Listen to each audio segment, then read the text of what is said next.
আমাদেরকে বলে দেন আল্লাহু এই আকবার। পৃথিবীর জমিনে আমি আল্লাহ যত মানুষ যত মাখলুক সৃষ্টি করেছি প্রত্যেকটা আস্তাগফিরুল্লাহ। মাখলুককে মৃত্যুর স্বাদ গ্রহণ করতে হবে। আস্তাগফির।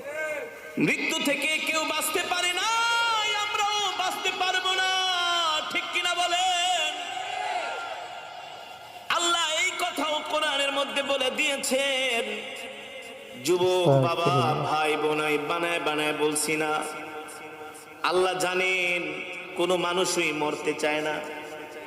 মরতে চায় যে আইসিইউতে শুয়ে আছে, তাকে যা জিজ্ঞেস করেন ভাই আপনি কি মরতে চান, বলবে না না, আমাকে এই সুন্দর পৃথিবীটা দেখার জন্য আর একটা বার সুযোগ করে দাও, আমার ট্রিটমেন্টটা ভালো করে করো।